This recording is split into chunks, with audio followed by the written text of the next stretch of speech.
हरिओम। तो दोस्तों last lecture में मैंने बात की थी टेंजेंट नॉर्मल पर। इस लेक्चर में मैं बात करने वाला हूँ increasing decreasing behaviour of function. इससे पहले कि हम समझें कि डेरिवेटिव कैसे हेल्प करेगा इस बिहेवियर को समझने में, हमें पहले समझना पड़ेगा कि फंक्शन के इंक्रीज या डिक्रीज होने का बेसिक मीनिंग क्या है। और उससे हमें पता लगेगा कि भाई डेरिवेटिव जरूरी भी है कि नहीं जानना। तो सबसे पहले फर्स्ट प्रिंसिपल से उसको समझने की कोशिश करते हैं, फंडामेंटल मीनिंग देखते हैं इंक्रीजिंग डिक्रीजिंग बिहेवियर का। सबसे पहले देखें इंक्रीजिंग बिहेवियर ऑफ फंक्शन। तो जब आप ऐसा कहते हैं कि फंक्शन इंक्रीज हो रहा है, तो कोई भी चीज़ इंक्रीज हो रही है तो बेसिकली एक पैटर्न नोटिस करते हैं ना, उसके बेसिस पे बोलते हैं अपन। तो अगर मैं एट पर्टिकुलर पॉइंट बोलूँ let x is equal to a, f of x, y is equal to f of x is increasing. ठीक है, तो इसका बेसिक मीनिंग अगर मैं ऐसे समझना चाहूँ तो समझो आप एक स्टेयर केस समझो कि ये मान लो x is equal to a, x is equal to a plus h और x is equal to a minus h. Basically a के नेबरहुड में समझने की कोशिश कर रहे हैं अपन। तो मान लो कोई कोई पर्सन है, ठीक है, वो यहाँ पे खड़ा है x is equal to a minus h पे, थोड़े टाइम बाद उसको यहाँ देखते हैं, फिर आप थोड़े टाइम बाद यहाँ देखते हो, तब हम समझ सकते हैं कि ये इंक्रीज हो रहा है ना। एटलीस्ट ये 3 पॉइंट्स पे मेरे को समझना पड़ेगा, तो मैं इंक्रीजिंग बोल सकता हूँ। इसका मतलब बेसिकली कि एफ ऑफ ए की value f of a plus H से छोटी है और F of A minus H से बड़ी है। ठीक है, स्ट्रिक्टली इंक्रीजिंग इंक्रीजिंग का डिफरेंशिएशन अपन बाद में समझेंगे। अल्फा इंक्रीजिंग होने का मतलब बता रहा हूँ। तो बेसिक मीनिंग इंक्रीज होने का किसी पर्टिकुलर पॉइंट पे ये ही है। ठीक है, उसको अगर मैं ग्राफिकली समझना चाहूँ तो आप ऐसे समझ सकते हो। अब देखना यहाँ पे डेरिवेबिलिटी नेसेसरी है भी कि नहीं, बेसिकली मेरे को ये चीज़ समझनी है।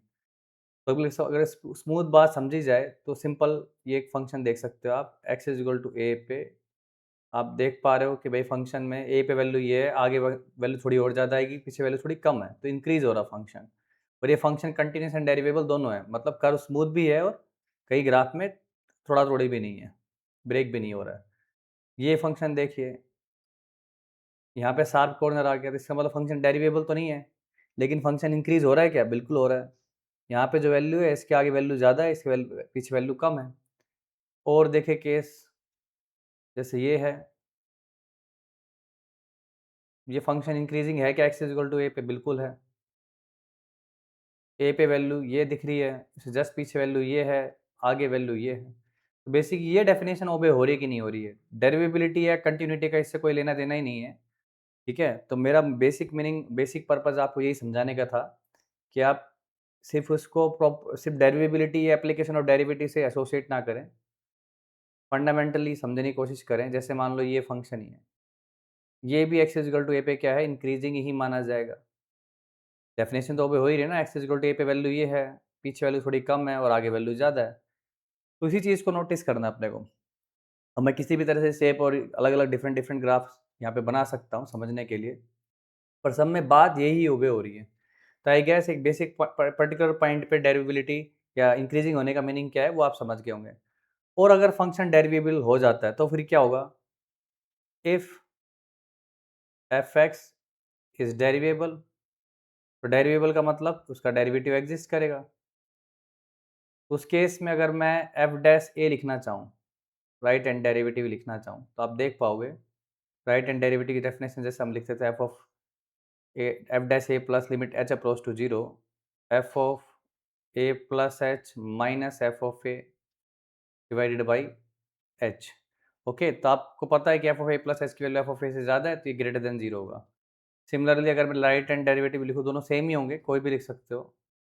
पर अगर अभी हम यहाँ पे देखना चाहें कि भाई अप्रोचिंग सेंस में कहाँ जा रहे हैं अपन, तो लेफ्ट हैंड डेरिवेटिव कैसे लिखते थे? Minus of F of A minus H minus F A. ये कंटिन्यूटी डेरिवेबिलिटी में पढ़ा चुका हूँ ये बात कि फर्स्ट प्रिंसिपल से कैसे लिखना है।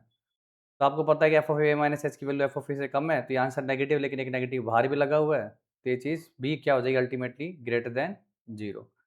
सो if function is derivable, in that scenario derivable है और साथ के साथ फंक्शन इंक्रीज भी कर रहा है, तो फिर एफ डैश से मेरा क्या होगा? पॉजिटिव होगा। ठीक है, तो डेरिवेबिलिटी के साथ आगे ही बात समझ में। अब ये तो एक पर्टिकुलर पॉइंट पे बात की मैंने, अगर एक इंटरवल में कहा जाए तो फिर क्या मीनिंग होगा? हम ऐसा बोलते हैं कि भाई कि if f x is increasing in a comma b, okay, इस इंटरवल में इंक्रीजिंग है।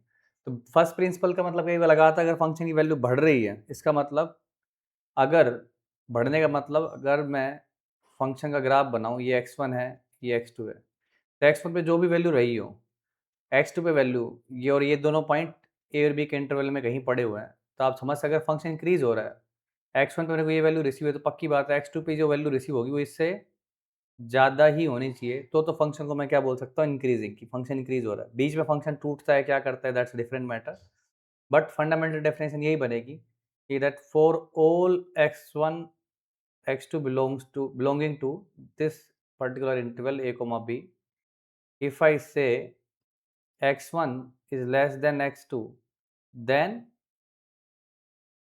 f of x1 will be lesser than f of x2। Simple सी बात है, बड़े आउट इनपुट पे बड़ा आउटपुट भी आना चाहिए, बढ़ते एक्स पे मेरे को वाई की वैल्यू भी इंक्रीज होती दिखाई देनी चाहिए, ठीक है।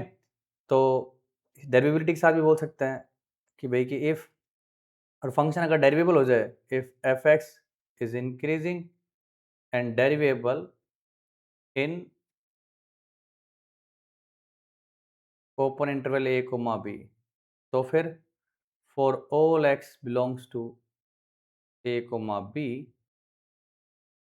F dash x will be positive, ठीक है। इसमें कोई संशय नहीं है, इसी चीज़ को जो एक पर्टिकुलर पॉइंट पे जो वैल्यू फॉलो हो रही थी बात, वो इंटरवल के हर एक पॉइंट पे होना चाहिए, तो हम ऐसा बोल सकते हैं कि F dash x will be greater than zero. तो इंक्रीजिंग फंक्शन निकालने का मतलब क्या हुआ, सिंपली डैश करो और पता करो कि वो कब कब पॉजिटिव है, तो उन सारे इंटरवल में फंक्शन क्या हो जाएगा मेरा, इंक्रीजिंग।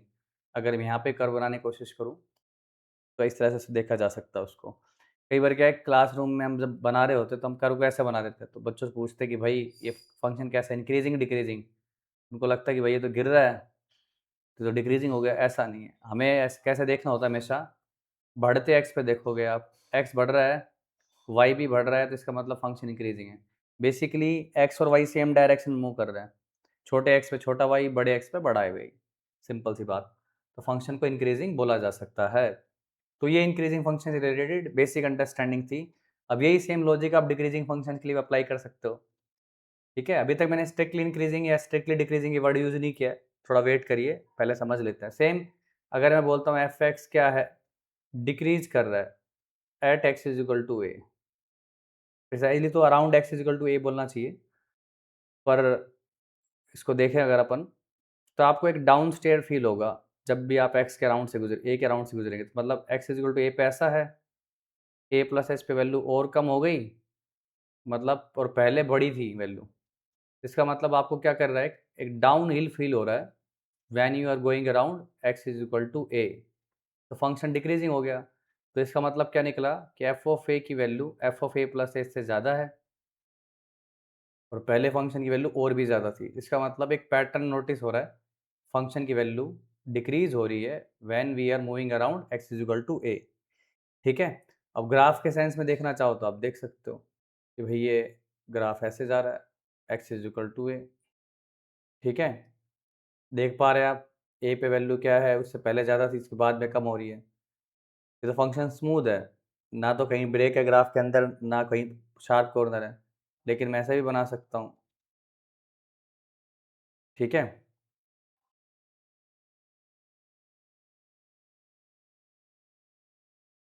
इस पॉइंट पे देखोगे आप एक्स इज इक्वल टू ए पे, तो फंक्शन की वैल्यू क्या है, डिक्रीज तो हो ही रही है, पर यहाँ पे क्या आ गया, शार्प कॉर्नर। सेम ऐसे ग्राफ तोड़ के भी बना सकते हो, बस डेफिनेशन फॉलो होनी चाहिए।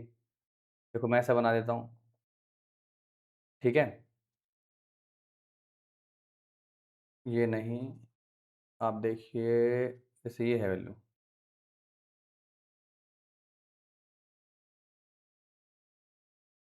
अब एक्स इक्वल टू ए पे कैसा बिहेवियर दिखाई दे रहा है, डिक्रीजिंग बिहेवियर बोला जाएगा इसको। अब शेप पे मत जाओ, ग्राफ कैसा दिख रहा है ये तो कुछ समझ में ही नहीं आ रहा आपको, बस ये डेफिनेशन चेक करनी है। ए पे जो वैल्यू है वो पहले की वैल्यू से कम है और आगे की वैल्यू से ज़्यादा है, तो हम एक्स इक्वल टू ए पे फंक्शन को बेझिझक क्या बोलेंगे, डिक्रीजिंग। चाहे यहाँ पे मैं कैसी फ़ोटो बनाऊँ, ऐसे बना दूँ, ठीक है, यहाँ से और गिरा दूँ, इस तरह का बना दूँ, या फिर आप ऐसा भी सोच सकते हो,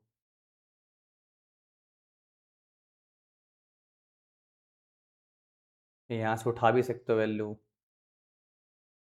इन सारे केस में बस अगर मैं डेफिनेशन अप्लाई करूँ, कौन सी, ये वाली, तो सब डेफिनेशन से यही पता लगता है कि फंक्शन क्या है, ए के अराउंड डिक्रीजिंग है। और फंक्शन अगर डेरिवेबल हो, if f x is derivable at x is equal to ए,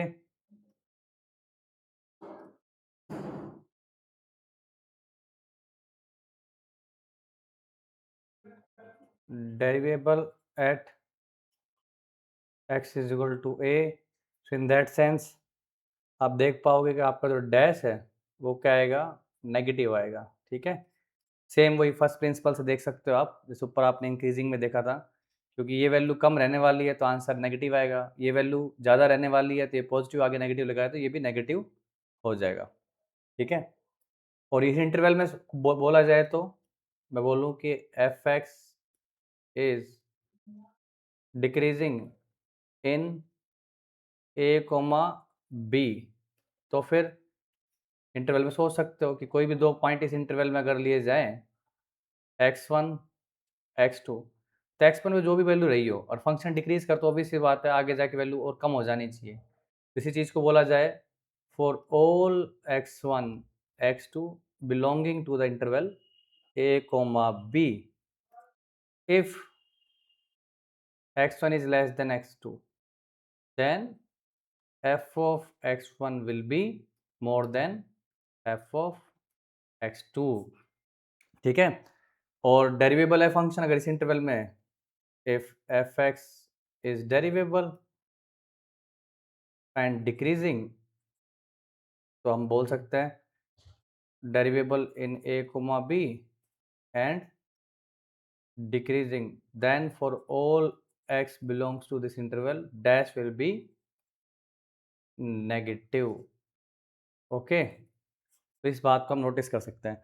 अब देखो ये जो ना इनइक्वालिटी वाली जो बात है, ये आपने पहले भी नोटिस की है। फॉर एग्जांपल जैसे आपने y is equal to log base a x का ग्राफ बनाया था बचपन में, याद करो कि भाई अपन ऐसे ग्राफ बनाते थे। ये कब बनता था graph, for base more than 1 के लिए ग्राफ इंक्रीजिंग होता था। और ये इनक्वालिटी जब बच्चों को पढ़ाई जाती थी तो बताते थे कि भाई हम जब इनक्वालिटी सोल्व करेंगे, बेस अगर लोग रिमूव कर रहे हो, ठीक है, एंटी लोग ले रहे हो, तो बेस का ध्यान रखना है। बेस अगर एक से छोटा है तो इनक्वालिटी का साइन स्विच हो जाएगा। ऐसे लिखते हैं लोग ए एक्स इज मोर देन लोग ए वाई। तो दो केस बनाते थे, ये फर्स्ट केस जिसमें एक, ये सेकंड केस। तो फर्स्ट केस में x greater than y simply लिख देते थे, कोई फंक्शन इंक्रीजिंग है, ठीक है, और सेकंड केस में एक्स लेस देन वाई, या फिर लोग हटाते थे उसमें भी। तो कोई भी डिक्रीजिंग फंक्शन हो, सब में इनइक्वालिटी जब भी आप सोल्व करोगे, उस फंक्शन को आप इंट्रोड्यूस कर रहे हो या फिर लगा रहे हो, हटा रहे हो, ठीक है, मतलब एंटी इनवर्स ले रहे हो बोथ साइड, तो उस केस में इनइक्वालिटी क्या करेगी, स्विच करेगी। ओके, और इंक्रीजिंग फंक्शन है तो बड़े एक्स पे बड़ी वैल्यू आनी है, तो इनइक्वालिटी में कोई चेंज नहीं आएगा। तो इस एग्जाम्पल से आप समझ सकते हैं। तो आई गेस आपको बेसिक थ्योरी क्लियर होगी मोनोटोनिक बिहेवियर को लेके। एक जो चीज़ मैं बोल रहा था स्ट्रिक्टली इंक्रीजिंग स्ट्रिक्टली डिक्रीजिंग, उसके बारे में और बात कर लेते, फिर सवाल करेंगे। थ्योरी इसमें मोरलेस इतनी ही है। तो स्ट्रिक्टली इंक्रीजिंग का मतलब जब अपन लेते हैं, स्ट्रिक्टली इंक्रीजिंग, तो हम बोलते हैं absolutely F dash x must be greater than 0। और नॉर्मली जब इंक्रीजिंग बोलते हैं कि स्ट्रिक्ट वर्ड यूज नहीं करते, तो इसका मतलब है इंक्रीजिंग मतलब नॉन डिक्रीजिंग, फंक्शन घटना नहीं चाहिए। मतलब अगर वो कांस्टेंट भी रहता है उस इंटरवल के अंदर, तो भी उसको इंक्रीजिंग कहा जा सकता है। इंक्रीजिंग कहने का मतलब नॉन डिक्रीजिंग से है, मतलब आप एफ डैश एक्स को ग्रेटर देन इक्वल टू 0 लिख सकते हैं। सेम यही चीज़ अपन स्ट्रिक्टली डिक्रीजिंग के केस में बोल सकते हैं। स्ट्रिक्टली डिक्रीजिंग अगर आप लिख रहे हैं फंक्शन को, तो एफ डैश एक्स जो होगा मेरा क्या होगा, लेस देन 0।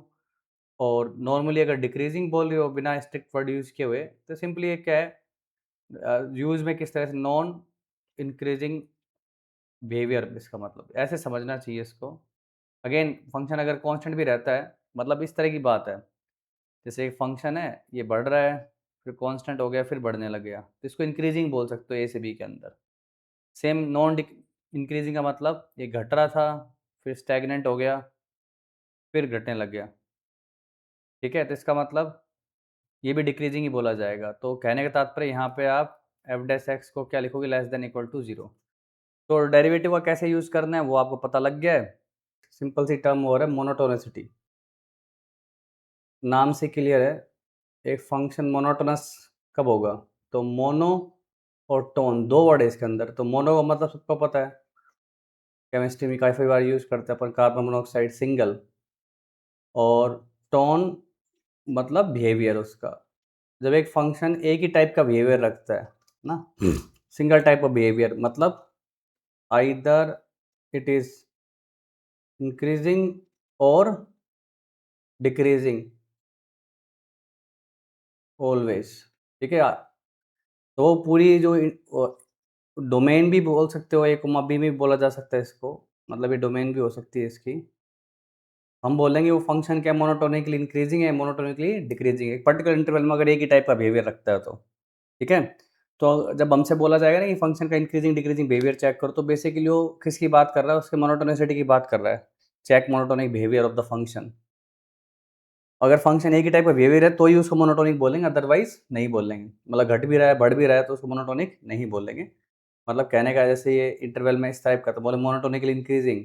जैसे लोगरिथम का फंक्शन था ना अपने पास, ये इस टाइप का फंक्शन है मोनोटोनिकली डिक्रीजिंग, लेकिन फंक्शन इस टाइप का है तो इसको मोनोटोनिक नहीं बोलेंगे इस इंटरवल के अंदर। हाँ, इस इंटरवल में बोल सकते हो यहाँ से आगे मोनोटोनिकली इंक्रीज कर रहा है, इसमें बोल सकते हो मोनोटोनिकली ये क्या कर यहाँ पे भी इंक्रीज कर रहा है। लेकिन पूरे इंटरवल की अगर बात की जाए, पूरी डोमेन की बात की जाए, तो ये मोनोटोनिक नहीं है, एक जैसा बिहेवियर इसका नहीं है। तो सारी टर्म्स क्लियर हो गई, तो अपन कुछ सवाल कर लेते हैं। एक फंक्शन है मेरे पास f x is equal to x raise to power 4 minus 8x³ plus 22x² minus 24x plus 7। इसका मोनोटोनिक बिहेवियर निकालना है। सिंपली मेरे को इसका डैश करना पड़ेगा। ये क्या हो गया, 4x³ minus 24x² plus 44x minus 24, 4 common निकाल लिया जाए, x³ minus 6x² plus 11x minus 6। तो दिख रहा है साफ साफ 6 6 12 और 11 और 1 भी 12 ही हो जाएगा। तो मेरे पास x इज इक्वल टू 1 इसको सेटिस्फाई कर रहा है। तो इसका मतलब x माइनस 1 एक फैक्टर हो जाएगा, तो इसको मैं फैक्टराइज कर देता हूँ। तो क्या बन जाएगी, x³ minus x² minus 5x² plus 5x plus 6x minus 6। इसी को रीअरेंज करके लिखा है ताकि x माइनस 1 कॉमन आ जाए। डिवीजन का ही तरीका है ये भी। ठीक है, तो यहाँ से x² कॉमन आएगा, यहाँ से माइनस 5x, यहाँ से प्लस 6। तो ये क्या बन गया, x² minus 5x plus 6 into हो गया x माइनस 1। ठीक है, तो हमारे पास ये फैक्टर बन गए। और अब आप इसको क्या कर लोगे, पार्टी के फैक्टराइज कर दोगे तो 4 times x minus 1 x minus 2 x minus 3। अब इसका नेगेटिव पॉजिटिव देखने के लिए वे भी कर्व बना दोगे, बेसिक मैथ में ये सब पढ़ा है हमने। तो जीरोस प्लॉट कर दिए, 1 2 3, 3 से आगे पॉजिटिव। ठीक है, तो नेगेटिव पॉजिटिव नेगेटिव पॉजिटिव, तो जहाँ जहाँ पे डेरिवेटिव पॉजिटिव है वहाँ पे फंक्शन क्या होगा, इंक्रीजिंग होगा। वो इंटरवल कौन सा भाई, x belongs to 1,2 union 3 to infinity. इसमें फंक्शन क्या है, इंक्रीजिंग। और जहाँ जहाँ पे डेरिवेटिव नेगेटिव है वहाँ पे फंक्शन क्या होगा, डिक्रीजिंग होगा। और वो कौन सा है मेरे पास, x belongs to minus infinity से 1 यूनियन 2 टू 3। ओके, तो ये हो गया अपना इस फंक्शन का मोनोटोनिक बिहेवियर। ठीक है,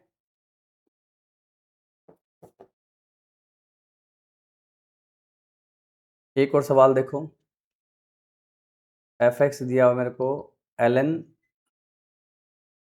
x² माइनस 2x।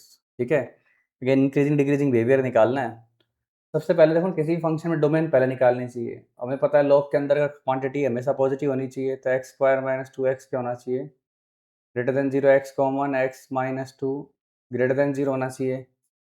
ये 0 2, तो आप देख सकते हो इसकी डोमेन क्या होगी मेरे पास, डोमेन हो गई ये ओपन 0 से इधर और 2 के उधर, ठीक है, ये डोमेन हो गई। इसी डोमेन में ही चेक करेंगे मोनोटोनिक बिहेवियर, तो इसका फटाफट डैश कर देते हैं।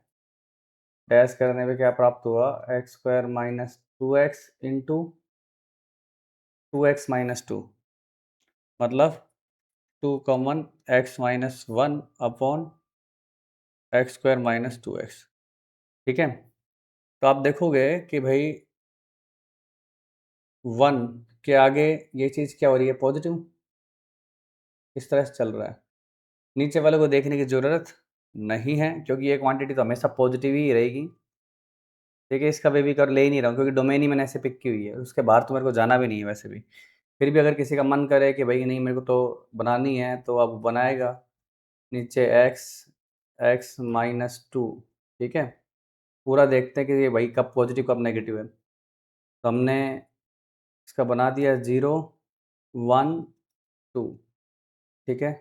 दूसरा आगे पॉजिटिव, ये गया, ये ऐसे आया, ठीक है। अब इस तरह से बेबी कर्व बना इसका।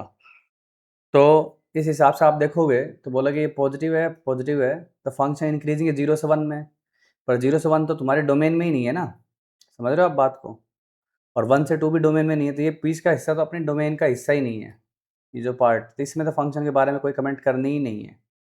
आप सिंपली बोलोगे कि भाई f is decreasing for x belongs to minus infinity से 0, और इंक्रीजिंग है for x belongs to 2 to infinity, ठीक है। डैश को देख लो यहाँ से। तो इस बात को अपने को ध्यान रखना है कि मैंने डैश चेक किया और डोमेन के बारे में विचार किया, दोनों बातों को शामिल करके चलना है। ऐसा नहीं कि इसको देखा बोला 1 से पीछे डिक्रीजिंग, 1 से आगे इंक्रीजिंग बोल के निकल गए। तो पूरा बनाओगे, या फिर ये भी पूरी तरह नहीं करेंगे इस चीज़ को हम, पूरा आप वे भी कर बनाओ। हालांकि दोनों से सेम बिहेवियर मिल रहा है, लेकिन वो डोमेन वाली बात है ना, यहाँ से 2 और 0 वाला पार्ट अगर रिमूव कर दो तो सेम ही आंसर आएगा। लेकिन अगर अपन वे भी कर इससे बनाएंगे और उसको रीड ऐसे करना है। तो इस सवाल में जो देखने वाली बात थी वो थी सिर्फ और सिर्फ इसकी डोमेन को ध्यान रखने की, ठीक है। और सवाल देखते हैं। और देखो एफ एक्स करना वही है, डैश ही करना है आपको हर बार, x square e raise to power minus x. तुम अगेन डैश कर दिया इंक्रीजिंग डिक्रीजिंग बिहेवियर देखने के लिए। 2x ई की पावर माइनस एक्स स्क्वायर ई की पावर माइनस। तो मैंने क्या किया, x ई की पावर माइनस एक्स बाहर निकाल लिया, अंदर क्या बच गया मेरे पास, 2 माइनस एक्स, ठीक है। 2 माइनस एक्स, सो इसको आप ऐसे लिख सकते हो, माइनस ई की power minus x into x minus 2। अब इसमें ये वाला पार्ट तो हमेशा पॉजिटिव रहेगा, तो इसका तो कोई रोल नहीं है, इसका बना देते बेबी कर। आगे नेगेटिव लगा तो उल्टा बनेगा, देख सकते हैं माइनस प्लस माइनस, और डोमेन तो इसकी रियल नंबर है, तो सारे एक्स के बारे में बात कर सकते हैं। इसको हम बोल सकते हैं डैश नेगेटिव जहाँ दिखाई दे रहा है, मतलब फंक्शन अपना कैसा है, डिक्रीजिंग। तो वो एक्स कौन से मेरे पास, माइनस इन्फिनिटी से 0 यूनियन 2 टू इन्फिनिटी, और जहाँ डैश पॉजिटिव है वहाँ फंक्शन होगा इंक्रीजिंग। सॉरी, यहाँ पे डैश की बात कर रहा हूँ, फंक्शन की बात कर रहा हूँ मैं। तो फंक्शन कैसा होगा मेरे पास, इंक्रीजिंग, और वो एक्स कौन सा है, 0 से 2। इसमें एक बात और ध्यान रखोगे, अगर स्ट्रिक्टली इंक्रीजिंग बोला जा रहा है तो ओपन इंटरवल लगाओगे, और सिंपली इंक्रीजिंग बोला जा रहा है तो अपन क्लोज इंटरवल कर सकते हैं। बात पहले ही बता चुकी, डैश की वैल्यू 0 भी हो सकती है इंक्रीजिंग के केस में, ओके। और देखो सिंपल सवाल है, डेरिवेटिव ही एफ एक्स बराबर x upon l n x, x upon l n x. तो अगेन इसका डैश करोगे, पहले डोमेन निकाल लें, तो डोमेन क्या होगी अपने पास, x greater than 0 not equal to 1, क्योंकि इक्वल टू 1 कर दोगे तो यहाँ पे डैश नीचे बॉटम 0 हो जाएगी। तो डोमेन पहले निकाल दी मैंने, अब डैश कर रहा हूँ। डैश क्या होगा भाई, डिवीजन रूल लगा दिया, l n square x, l n x, x का डेरिवेटिव 1 पर एक्स इंटू 1/x, तो ऊपर कितना हो गया, l n x minus 1 upon l n square x. तो नीचे वाली चीज़ तो हमेशा ही पॉजिटिव है, तो उसको बारे में देखने की जरूरत नहीं है। और ये 0 होगी मेरे पास कहाँ पे, ई पे। तो इसका वे भी कर बनाया, तो ई से आगे ये चीज़ 1 से बड़ी है, तो डेरिवेटिव अपना क्या, पॉजिटिव नेगेटिव। तो साफ दिखाई दे रहा है यहाँ से। और एक चीज़ और है, यहाँ पे 1 है, तो 1 मेरे इंटरवल डोमेन में शामिल नहीं है, तो इस बात का ध्यान रखना है। तो सारी बातें देख लेते हैं। एक तो डेरिवेटिव के बारे में बात की जा रही है, तो बोल रहा है कि वो इस तरह का है, पॉजिटिव नेगेटिव, और पीछे 0 1, तो ये इस तरह से चल रहा है। तो अगर मैं बोलूँ डिक्रीजिंग एफ डैश जहाँ नेगेटिव है और फंक्शन क्या है डिक्रीजिंग, तो डोमेन का ध्यान रखते हुए आंसर क्या आएगा मेरा पास, 0 से 1 यूनियन 1 से ई। यहाँ पे तो डिक्रीजिंग है फंक्शन, और डैश जहाँ पॉजिटिव है मतलब फंक्शन अपना इंक्रीजिंग है, तो वो कौन सा है, x belongs to e to infinity. Easy. और देखो सिंपली क्या है, रूल सिंपल ही है, मतलब अपने को डैश करना है और चेक करना है कि कब पॉजिटिव कब नेगेटिव, उसके अलावा ज़्यादा कुछ नहीं है। बस थोड़ा ट्रिग्नोमेट्री, अलजेब्राइक प्रॉपर्टीज़, डिफरेंशिएशन का यूज़ है।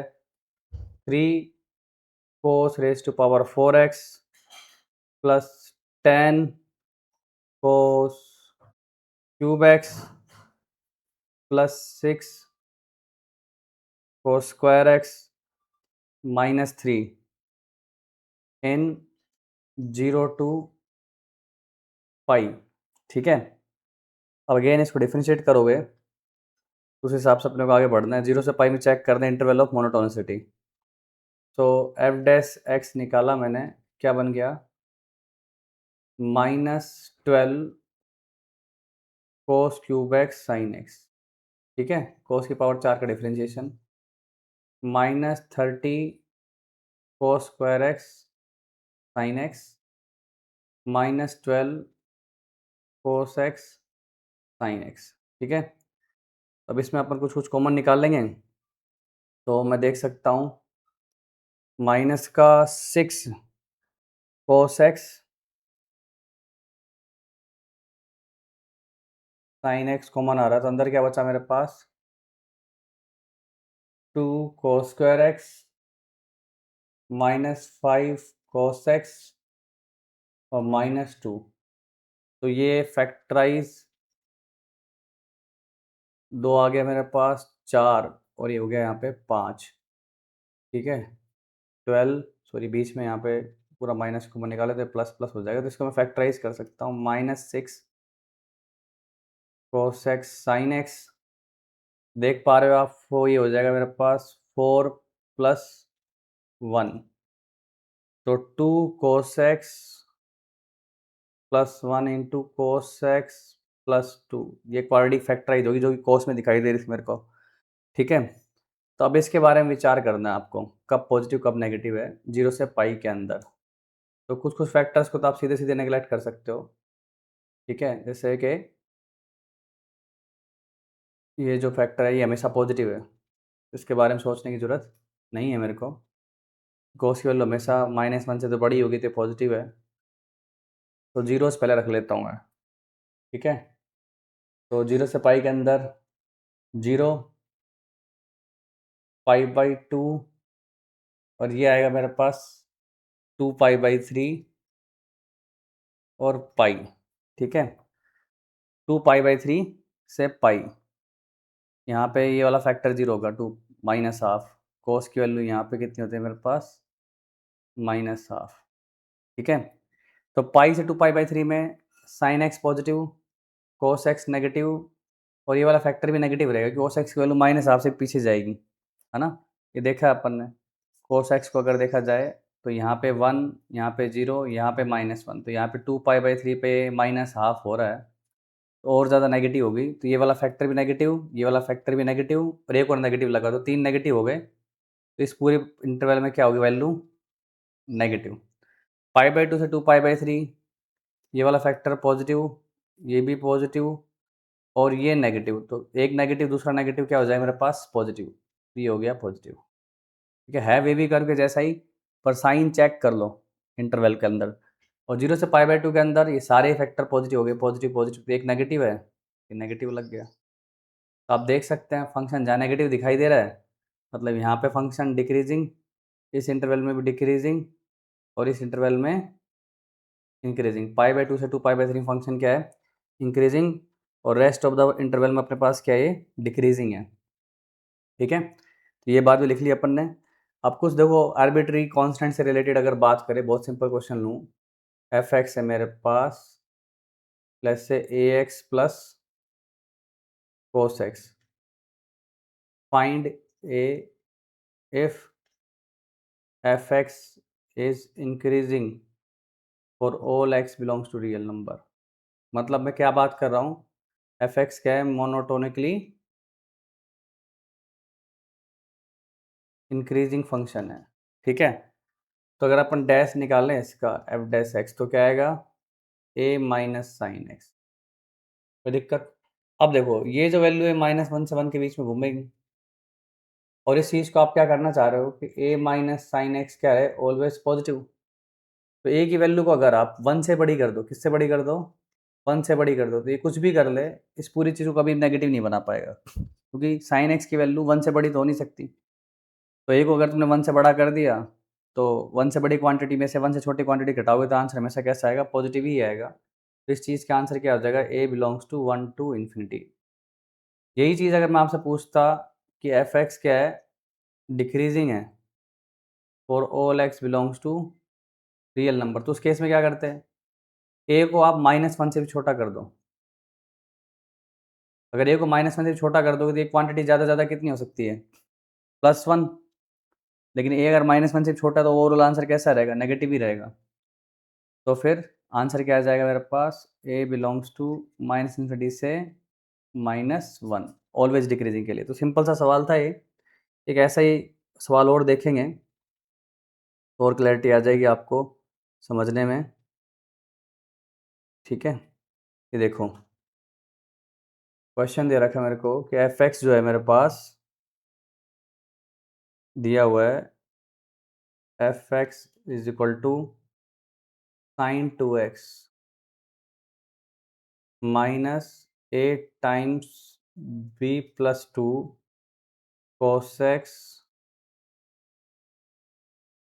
माइनस 4b² प्लस 16b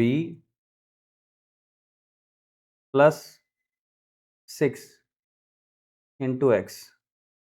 ठीक है, बोल रहा कि ये जो फंक्शन है is decreasing for all x belongs to real number. मतलब ये क्या है, मोनोटोनिकली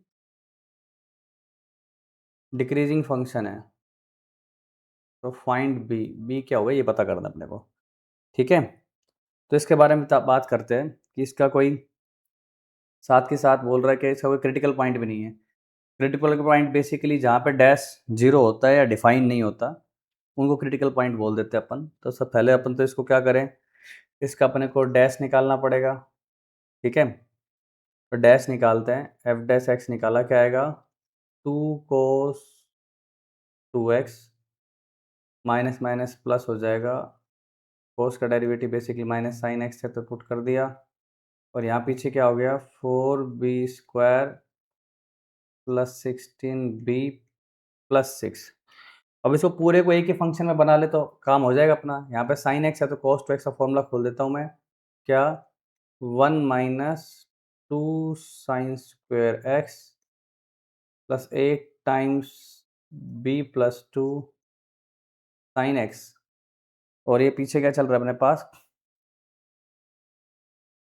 4b² 16b प्लस 6।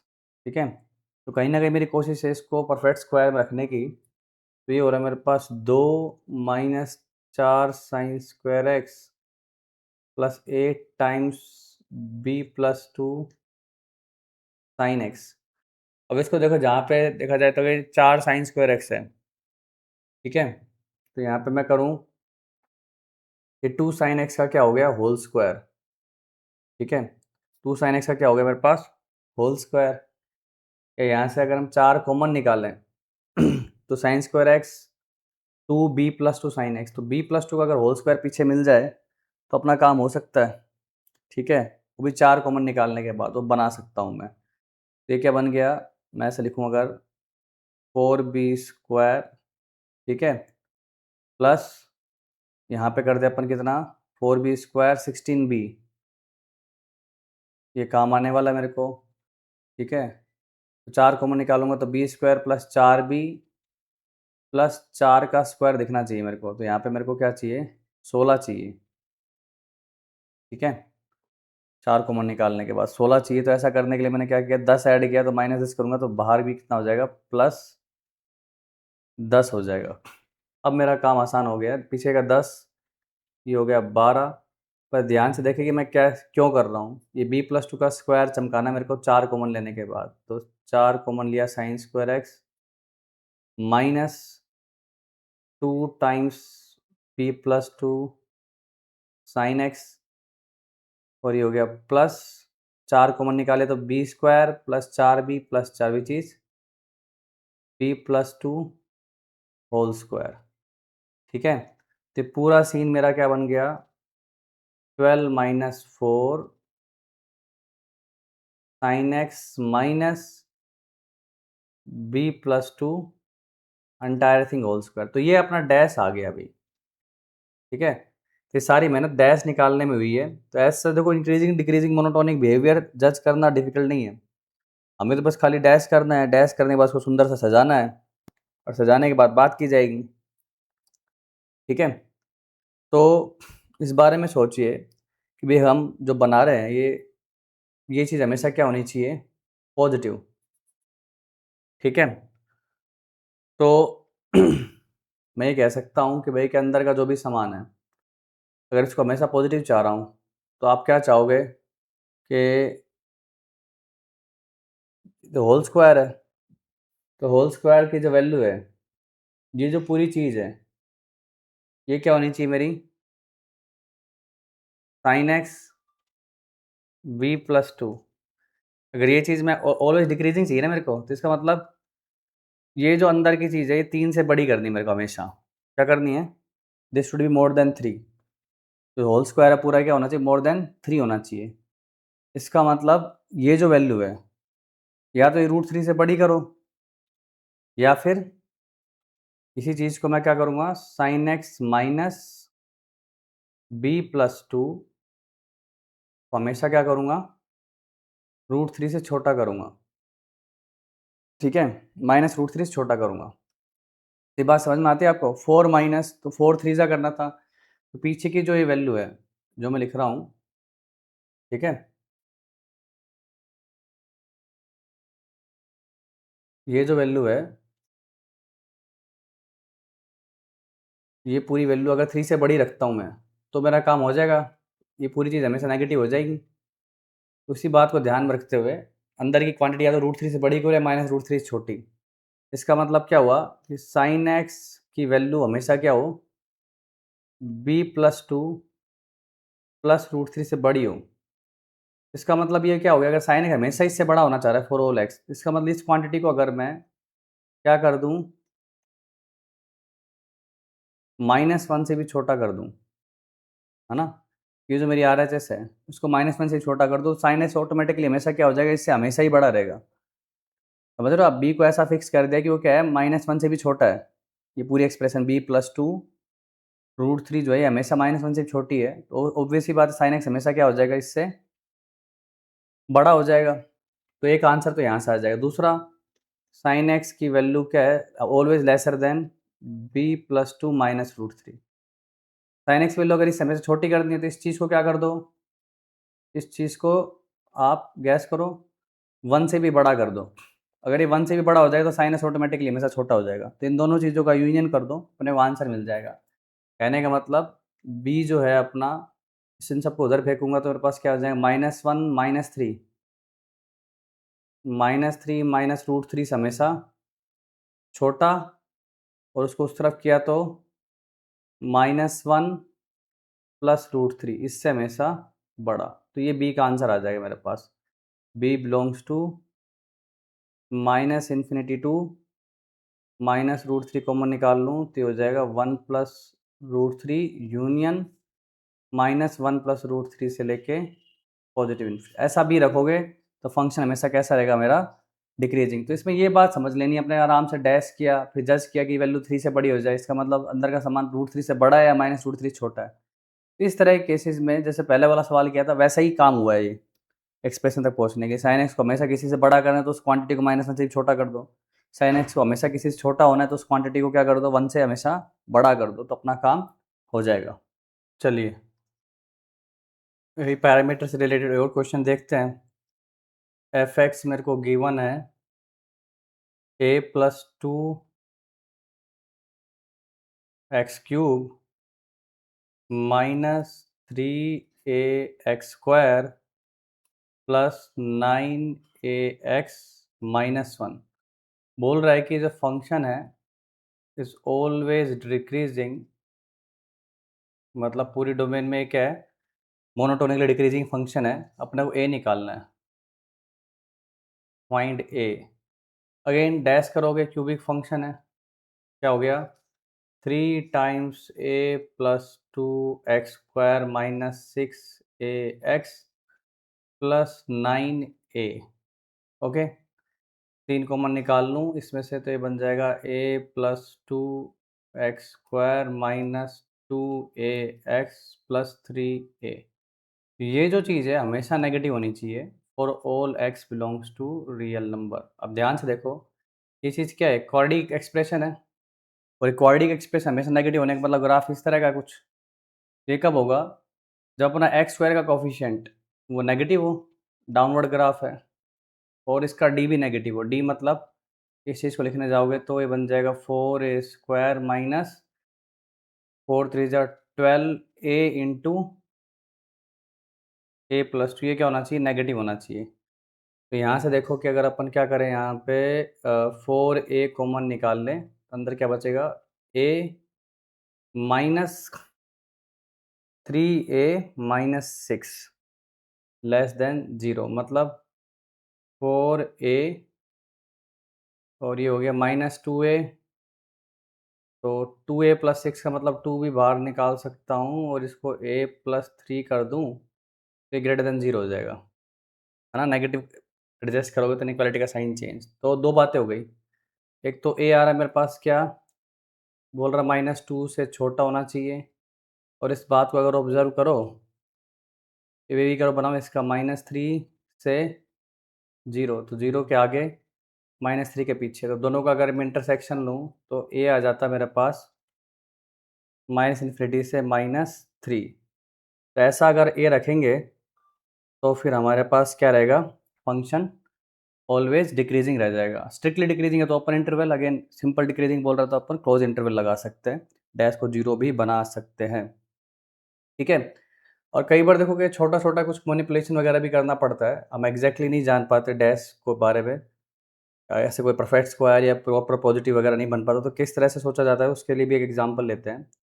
एक फंक्शन दिया हो मेरे को f(x) = 2/3 x⁻⁹, ठीक है, -x⁻⁶ plus 2x³ okay, -3x² plus 6x-1 बोल रहे कि this f(x) is always increasing for all x belongs to real number. ये प्रूव करना है अपने को, prove that f(x) is always increasing for all x belongs to real number, ठीक है। तो कैसे करेंगे, अगेन मैंने डैश किया इसका, तो f'(x) आ गया मेरे पास 6x⁸ -6x⁵ plus 6x² -6x plus 6, तो 6 तो पूरा कॉमन निकाल लेता हूँ, ये बन गया x⁸ -x⁵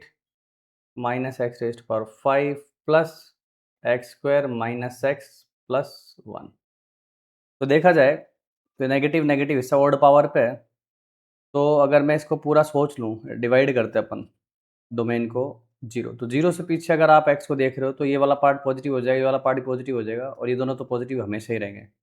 तो इसका मतलब x बिलोंग्स टू -∞ से लेके 0 तक, वहाँ पे तो f(x) अपना दिख रहा है साफ साफ, इवन 0 भी डालूंगा तो भी पॉजिटिव पॉजिटिव ही रहेगा, क्लोज इंटरवल लगा सकते। f(x) क्या है, इंक्रीजिंग दिखाई दे रहा है क्योंकि मेरा डैश क्या है, ग्रेटर देन 0 रहता है स्ट्रिक्टली इस इंटरवल के अंदर। आगे बढ़ जाएं अगर अपन 1 से आगे अगर देखो, ठीक है, x ग्रेटर देन 1 पे देखें, अगर 1 पे आगे देखोगे तो देख रहे हो x raise to power 8, x raise to power 5। 1 से बड़ी क्वांटिटी की अगर पावर बढ़ाते तो और बड़ी हो जाती है। इस बात को अगर ध्यान रखेंगे तो x raise to power 8 x raise to power 5 से बड़ा है, x raise to x square x से बड़ा है, तो भी ये क्या क्वांटिटी क्या हो जाएगी, हमेशा पॉजिटिव। इसका मतलब अगर मैं 1 रखोगे तो आपके पास पॉजिटिव आंसर आ ही रहा है। 1 से इन्फिनिटी रखा जाए तो भी अपना एफ एक्स क्या रहेगा, ऑलवेज इंक्रीजिंग, क्योंकि डैश यहाँ पे भी क्या आ रहा है, पॉजिटिव आ रहा है। देख पा रहे हो आप। अब सारा खेल बचता है 0 से 1 के बीच में, ठीक है, 0 से 1 के बीच में। तो फिर यहाँ पे अपन क्या कर सकते हैं, कंपेयर करने के लिए पावर्स को, ये 1 तो है ही मेरे साथ, तो एक्स स्क्वायर माइनस 0 से 1 के बीच में क्वांटिटी अगर देखी जाएगी तो बड़ी पावर करने से और छोटा हो जाता नंबर। तो ये हमारे पास जो एक्सप्रेशन है इसमें किस तरह से कंपैरिजन बिठाओगे आप, x square minus x plus 1। तो अब कंपैरिजन इनका कर लेते हैं, इन दोनों का। तो 0 से 1 के पार पता है अपने को कि भाई के इसको ऐसे देखो, एक्स रेज टू पावर 8, ठीक है, plus x square minus x raise to power 5 plus 1 minus x. क्योंकि एक्स 0 से 1 के बीच में तो ये क्वांटिटी पॉजिटिव, 0 से 1 के बीच में तो एक्स की पावर 5 एक्स स्क्वायर से छोटा होगा, तो ये भी पॉजिटिव, और ये तो पॉजिटिव है ही सही। तो इसका मतलब मैंने इस इंटरवल में भी क्या प्रूव कर दिया, एक्स बिलोंग्स टू 0 से 1 में भी क्या प्रूव कर दिया कि मेरा डैश क्या है, ऑलवेज पॉजिटिव है, हैंस फंक्शन क्या हो गया, इंक्रीजिंग। तो पूरी डोमेन में मैंने दिखा दिया ना पार्ट बाई पार्ट कि डैश की वैल्यू हमेशा पॉजिटिव है, तो ये फंक्शन कैसा रहेगा, इंक्रीजिंग। तो ध्यान से इसको समझ लेना चाहिए कि हमारा जो ये दे रखा है, ठीक है, ये जो चीज़ अपने गिवन है, ये ना तो कोई आइडेंटिटी बना रही है ना कुछ, तो पीस बाय पीस देख सकते हो आपको भी, ये कि ओड डिग्री है, नेगेटिव लगा हुआ है, तो नेगेटिव नंबर पे तो नेगेटिव नेगेटिव पॉजिटिव हो ही जाएगा पूरा। 1 से आगे देखा जाए तो एक्स की पावर 5 8, एक्स की 5 से बढ़ोगी, एक्स स्क्वायर एक्स से बड़ा हो तो भी पॉजिटिव हो जाए। 0 से 1 के बीच में देखा जाए तो फिर भी हम इस तरह से कॉम्बिनेशन बना सकते हैं। तो इस बात को ध्यान में रख सकते हैं। मोरलेस बेसिकली डिफरेंशिएशन के अलग अलग रूल है अपने पास, ठीक है, उन बातों को ध्यान में रखना है, तो फिर हम आराम से काम कर पाएंगे, ठीक है। जैसे इंटीग्रेशन का डिफरेंशिएशन के ऊपर भी एक सवाल ले लेते हैं, बस डिफरेंशिएशन के ही तरीके की वजह से चीज़ें अलग अलग हो रही हैं। एफ एक्स मान लो मेरे पास दिया हुआ है इस तरह का, इंटीग्रेशन एक्स स्क्वायर से लेके x cube d t upon l n t, ठीक है। काफ़ी लोगों को इंटीग्रेशन नहीं आता तो कोई दिक्कत वाली बात नहीं है, आप इंटीग्रेट करना भी नहीं है। एक्स पॉजिटिव है, ठीक है, प्रूव करना है कि फंक्शन ऑलवेज इंक्रीजिंग या डिक्रीजिंग, चेक कर लेंगे, ठीक है। तो आप देखिए, पहले अगर अपने इसको डैश करें तो एफ डैश एक्स, तो कैसे करते हैं डैश, सिंपल एक बार रूल सिखा देता हूँ आपको। मान लो ये मेरा एफ एक्स है, ठीक है, पाई एक्स से लेके साई एक्स, ये कोई भी फंक्शन हो सकता है। अंदर मान लो मेरे पास क्या है, जी टी डी टी। तो आपका एफ डैश एक्स कैसे निकालेंगे, टी की जगह ऊपर वाला फंक्शन सीधा इनटू उसका डेरिवेटिव माइनस टी की जगह नीचे वाला फंक्शन इनटू उसका डेरिवेटिव, ठीक है। तो इस तरह से चलाना है इसको,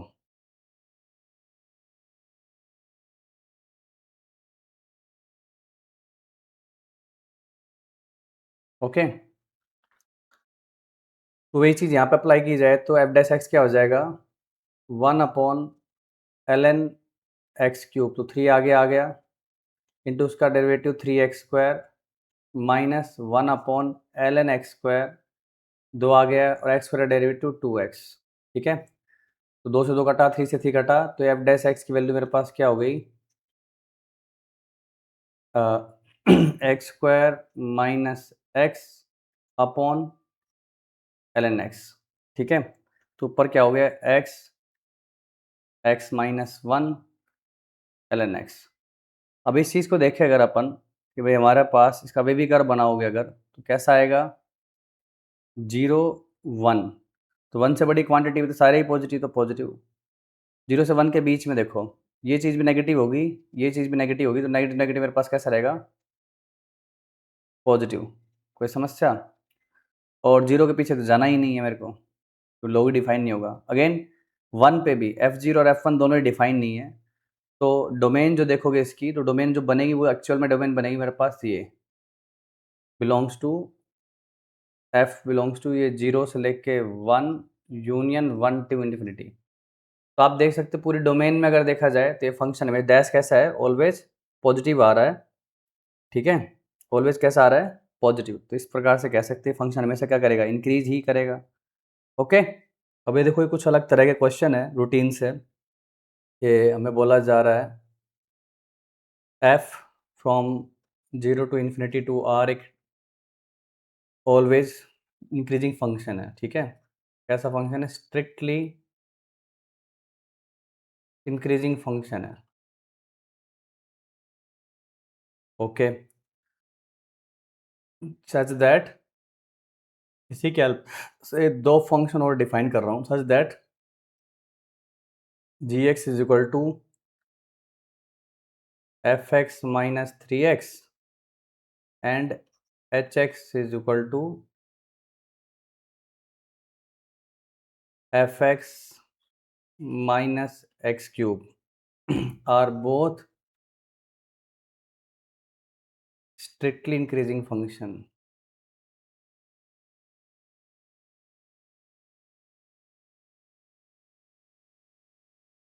are both strictly increasing functions। तो मेरे को एक फंक्शन दिया गया, इसकी मोनोटोनिसिटी के बारे में कमेंट करना है, इंक्रीजिंग है, डिक्रीजिंग है, कैसा है? F x minus x square minus x, ठीक है, इसके बारे में बात करनी है। तो इसको सोचने के लिए अपने को क्या करना पड़ेगा? या तो भाई इस कैपिटल एफ एक्स को इन दोनों के जैसा, मतलब इन दोनों की फॉर्म में लाने की कोशिश करो। ये एक नॉर्मल इंसान क्या करेगा? सिंपल जैसा बोला जा रहा है उसके बारे में बात करेगा कि भाई जी स्ट्रिक्टली इंक्रीजिंग है, एफ स्ट्रिक्टली इंक्रीजिंग है, एस भी स्ट्रिक्टली इंक्रीजिंग है, तो एफ स्ट्रिक्टली इंक्रीजिंग है, इसका मतलब एफ डैश एक्स तो पॉजिटिव होगा ही सही। दूसरा जी भी स्ट्रिक्टली इंक्रीजिंग है, तो इसका मतलब जी डैश एक्स भी क्या है? Greater than zero. अब जी डैश एक्स के बारे में बात करें तो f dash x minus 3 greater than zero, ठीक है, ये इक्वेशन नाम देता हूँ। सेम एच डैश एक्स भी क्या होना चाहिए? Greater than equal to zero. H dash x का मतलब h dash x minus 3x square, ये भी greater than zero.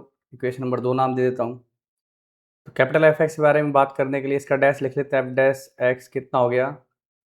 F dash x minus 2x minus 1, मतलब F dash x minus 2x plus 1, ठीक है। तो यहाँ से जो इन्फॉर्मेशन मेरे को मिल रही है उसी का यूज़ करने वाला हूँ कि एफ डैश एक्स की वैल्यू 3 से बड़ी है और एफ डैश एक्स की वैल्यू 3x स्क्वायर से भी बड़ी है, ठीक है, हमेशा। ठीक है, 0 से बड़ी तो अपना आप हो ही जाएगी जब 3 से बड़ा ले रहा हूँ। तो अब देखो x इज इक्वल टू 1 पे 3 बनता है, तो 1 से पीछे तो ये 2x प्लस 1 क्या हो जाएगा? 3 से छोटा हो जाएगा, जबकि एफ डैश एक्स हमेशा क्या 3 से बड़ा है।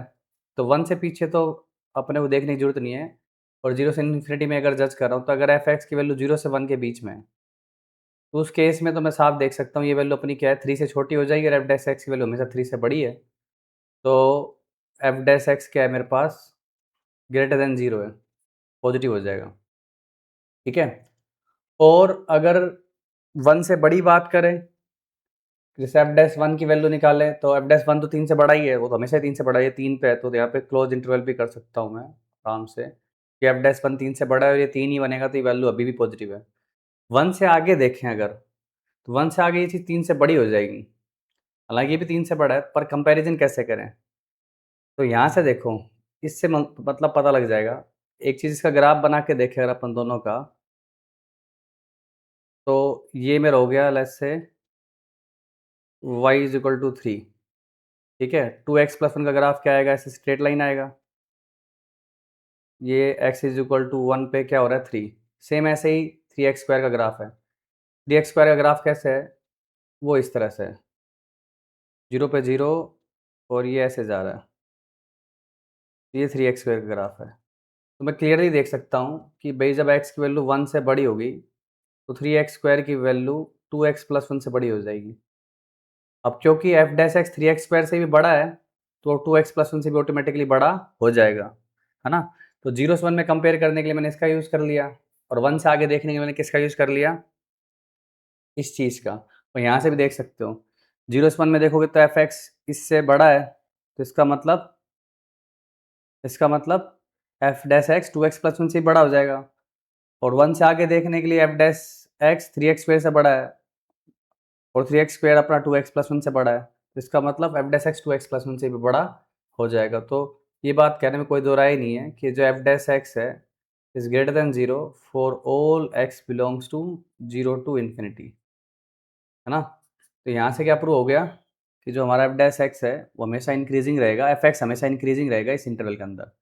दूसरा, हम जो सोच रहे थे कि भाई कि हम इस एफ एक्स को जो आपने यहाँ पे दिखाया हुआ है इसको जी और एच की फॉर्म में बना सकते हैं क्या, कैसे, क्योंकि देखो 3x है, x³ है, तो यहाँ पे अगर मैं 3 से मल्टीप्लाई करता हूँ तो 3x² 3x बनता है।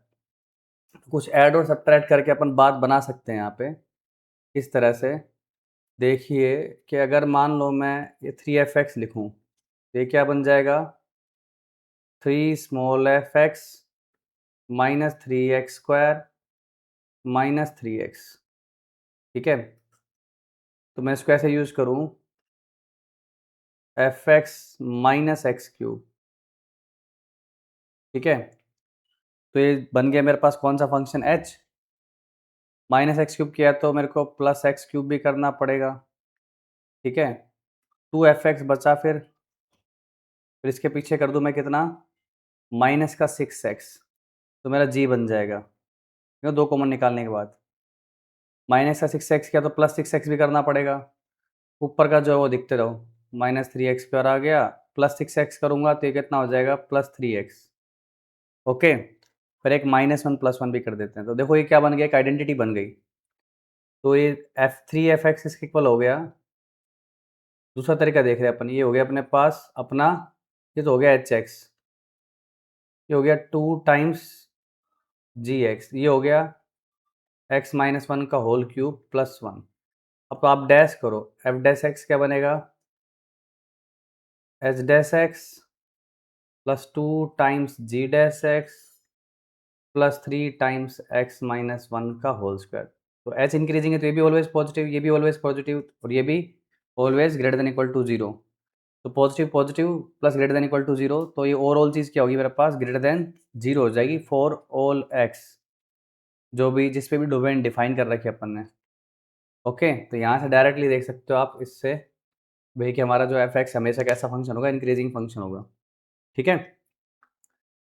तो ये चीज़ कई बार क्लिक नहीं करती तो अपन ऊपर वाली चीज़ को भी सीधे सीधे इस्तेमाल कर सकते हैं क्योंकि ज़्यादा ऑब्वियस है, पर ये सीधे सीधे होती है तो अपन इसका काम में ले सकते हैं। तो देखो हमारे पास एक सवाल है, फाई एक्स एक फंक्शन है which is equal to f x plus f of 1 minus x, f dash x always less than 0 है for all x belongs to -1 to 1। तो अपने को फाई के मोनोटोनिक बिहेवियर के बारे में बात करनी है, ठीक है। तो देखो फाई डैश एक्स अगर लिखोगे तो ये क्या आएगा मेरे पास, f dash x minus f dash 1 minus x, ठीक है। तो आप ये देख सकते हो कि अगर मैं इसको इक्वल टू 0 करूँ, ठीक है, और एफ डबल डैश एक्स कैसा है, ऑलवेज लेस देन 0, इसका मतलब मेरा जो एफ डैश एक्स है वो कैसा फंक्शन है, डिक्रीजिंग फंक्शन है ना। एफ डैश एक्स का derivative negative, F dash x कैसा फंक्शन है, डिक्रीजिंग। तो डिक्रीजिंग फंक्शन में आप देख सकते हो कि हमारे पास ये चीज़ 0 हो रही है x is equal to half पे, ठीक है ना। तो क्लियरली देख सकते हो अगर मैं बोलता हूँ कि एफ डैश एक्स बड़ा होना चाह रहा है किससे, एफ डैश 1 माइनस एक्स से, इसका मतलब एक्स की वैल्यू छोटी होनी चाहिए 1 माइनस एक्स से, डिक्रीजिंग फंक्शन है ना। इसका मतलब 2x लेस देन 1, तो एक्स की वैल्यू क्या होनी चाहिए, हाफ से छोटी होनी चाहिए, ठीक है। तो अगर एक्स की वैल्यू हाफ से छोटी है तो फिर ये चीज़ क्या हो जाएगी मेरी, ऑलवेज पॉजिटिव। देख रहे हो F dash x greater than F dash 1 minus x, तो इनक्वालिटी का साइन चेंज क्या है यहाँ पे, ऑब्जर्व करो, क्योंकि एफ डैश एक्स कैसा फंक्शन है, डिक्रीजिंग फंक्शन है। उसका आउटपुट बड़ा है, इसका मतलब इनपुट छोटी रही होगी। तो आप देख सकते हो for x less than half this is greater then this, इसका मतलब 5-x कैसा है, पॉजिटिव। और for x more than half, इसी रेंज में बात कर रहा हूँ, तो उस केस में मेरा 5 क्या हो जाएगा, लेस देन 0, मतलब अपना 5x इस रेंज के लिए क्या है, इंक्रीजिंग, इस रेंज के लिए क्या है, डिक्रीजिंग। इजी। तो ऐसे ही सवाल और देखते हैं इनइक्वालिटी से रिलेटेड, तो आपको और बात समझ में आएगी। तो मैंने अभी यूज़ किया ना सेम कॉन्सेप्ट, एक सवाल मोड़ लगा के दिखाता हूँ। एफ और जी दोनों कंटिन्यूस डिफरेंशिएबल फंक्शन है, okay, such that for all x1 greater than x2 belonging to their domain, domain लेस से इनकी रियल नंबर ले लेता हूँ, f of x1 is greater than f of x2 and g of x1 is less than g of x2। ठीक है, इसका क्या मतलब निकलता है, f कैसा फंक्शन है, इंक्रीजिंग पूरी डोमेन में, मोनोटोनिकली इंक्रीजिंग फंक्शन, और g कैसा फंक्शन है, मोनोटोनिकली डिक्रीजिंग फंक्शन है। ऑब्जर्व करो x1 ग्रेटर देन x2 है, यहाँ पे सेम इनक्वालिटी का साइन है, यहाँ पे इनक्वालिटी का साइन फ्लिप हो गया, तो फंक्शन कैसा है, डिक्रीजिंग बिहेवियर का, f कैसा है, इंक्रीजिंग बिहेवियर का, है ना। बड़े आउटपुट पे बड़ा बड़ा बड़े इनपुट पे बड़ा आउटपुट आ रहा है, मतलब फंक्शन बढ़ रहा है, और बड़े इनपुट पे छोटा आउटपुट आ रहा है तो फंक्शन घट रहा है। तो अपने को इनक्वालिटी सोल्व करनी है अल्फा के लिए, बेसिकली एक्स के लिए, तो मेरे को दिया हुआ है f of g of x square minus 2x greater than f of g of 3x minus 4।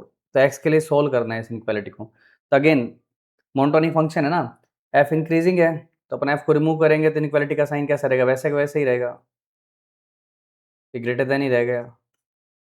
Again g कैसा, डिक्रीजिंग फंक्शन है, तब इनक्वालिटी का साइन क्या होगा, फ्लिप होगा। तो x square minus 2x less than 3x minus 4, तो इसको सजा लिया, x square minus 5x plus 4 less than 0, साफ तौर फैक्टर बनते दिखा रहे हैं मेरे को, x माइनस 1 x माइनस 4, सो x की वैल्यू क्या आ गई इस इनइक्वालिटी करस्पॉन्डिंग 1 to 4। इजी, आसान है। एक सिंपल सा सवाल और देखते हैं अपन, फिर उसी के साथ ये लेक्चर समाप्त करेंगे। देखिए, find number of solution, number of solution, find number of solution of equation 3 tan x plus x square is equal to 2 in 0 to pi by 4।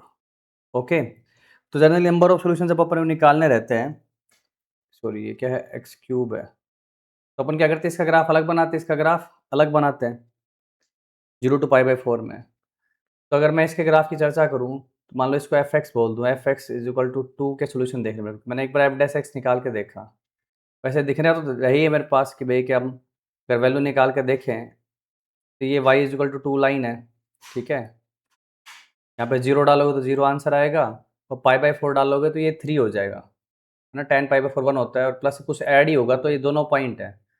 तो ये बात होता है कि एक सोल्यूशन तो आएगा ही आएगा, क्योंकि फंक्शन कंटिन्यूस है ये, ना, 10x कंटिन्यूस है, 0 से पाई बाई 4 में एक्स क्यूब भी है, तो कंटिन्यूस फंक्शन का सम भी कंटिन्यूस होता है, तो कम से कम एक सोल्यूशन तो इसका आना ही है, बिकॉज अब कंटिन्यूस ग्राफ बनाओगे तो बिना इस लाइन को क्रॉस किए तो ग्राफ बनेगा नहीं। अब बस मेरे को ये सोचना है कि एक ही आएगा, एक से ज़्यादा भी आ सकते हैं, तो उसके लिए मोनोटोनिसिटी हेल्प कर सकती है अपनी। ठीक है, कैसे, डैश निकाल के देख लो, तो ये बन गया 3 सेकेंड स्क्वायर एक्स प्लस 3 को एक्स स्क्वायर, तो ये भी ऑलवेज पॉजिटिव, ये भी ऑलवेज पॉजिटिव, इसका मतलब फंक्शन ऑलवेज इंक्रीजिंग है, मोनोटोनिक है, तो एक पॉइंट पे एक ही वैल्यू लेगा वो, मतलब ये कोई भी एक वैल्यू एक ही बार आई, फंक्शन लगातार इंक्रीज हो रहा है ना, नंबर ऑफ सोल्यूशन कितना है, ओनली 1। ठीक है, तो इसका एक लेक्चर और लूंगा जिसमें मैं इनइक्वालिटीज को कैसे प्रूव करते हैं मोनोटोनिसिटी की हेल्प से, और प्रीवियस क्वेश्चन डिस्कस करूंगा। ठीक है, तो इस लेक्चर का, इस टॉपिक का पार्ट 1 यहीं पे समाप्त करते हैं, नेक्स्ट लेक्चर में मिलता हूँ आपसे, तब तक क्वेश्चन प्रैक्टिस करिए, ऑल द बेस्ट।